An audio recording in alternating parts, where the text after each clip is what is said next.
Hey out there everybody, it's Dave from Davestation VR, and I'm here with a quick first look at Downward Spiral Horus Station for PSVR.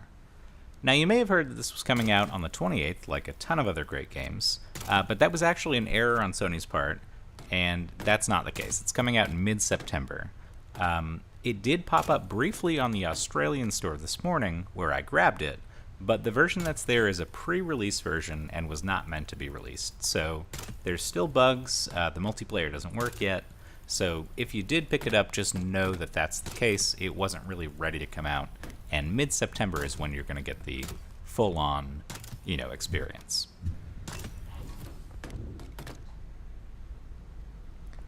Downward Spiral is kind of a space exploration game, and it mostly takes place inside of an abandoned space station where all the other crew members are dead, and they're just kind of floating around. It's pretty spooky, it's pretty dark, and as you're going through, you're trying to get to the bottom of the mystery, what happened here, get the station back online, and there's also deadly flying robots all over the place.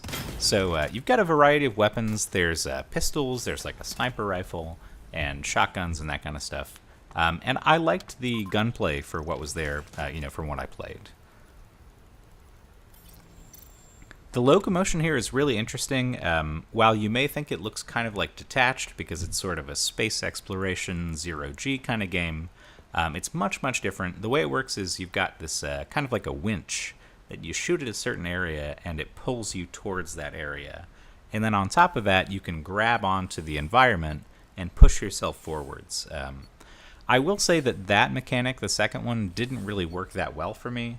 And overall, you don't really get the same sense of being in zero gravity that you do from Detached, but it's way easier to control. So it's kind of a give and take there. There's a campaign here that's supposed to last up to 5 hours, although I've heard some reviews on the PC version say it's a little bit less. And it's a chapter-based campaign with the option for co-op multiplayer as you go through. And then on top of that, there's also a deathmatch mode and a horde mode that can be online multiplayer as well. I didn't have a chance to test those because, like I said, the servers aren't up yet because the game wasn't supposed to be released yet. The performance is solid for the most part, and I really like the art design and the look and the atmosphere of everything. Although the graphics are a little bit fuzzy, especially when you're close to objects, things can get kind of awkward. You might clip through stuff. You don't really have a sense of your body being there sometimes. But, like I said, this is a pre-release version, so there's still plenty of time to work out the kinks, and, maybe spruced up a little bit before we get the final one. This game can be played in flat screen or VR, and if you're playing flat screen, it's DualShock and Move controllers for VR. And I thought the Move controllers worked pretty well for the most part. Like I said, occasionally I had trouble with the grabbing onto the environment and pushing myself forward, but otherwise the tracking was good and I had a good time with the moves. I did notice a few odd quirks when I was using the menus in VR. Sometimes they would require DualShock 4 controls, even though you're playing the game with the moves. So hopefully that's something they'll patch before the game comes out.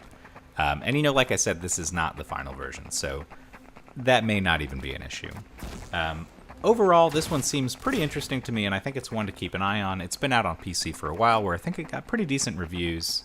And, the multiplayer is going to add some decent replay value with the horde mode and the deathmatch mode, and just the atmosphere was really well done, and I liked the combination of the sort of space exploration that you get from Detached with sort of an easier movement scheme and gunplay and enemies and that sort of thing.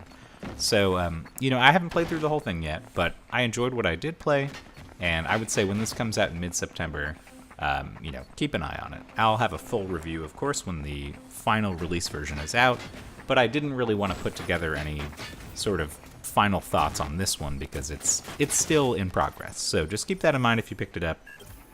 Anyways, thanks for watching, guys. Appreciate you so much. If you enjoyed this little preview, leave me a like or a comment or whatever you feel like doing, and I will catch you later.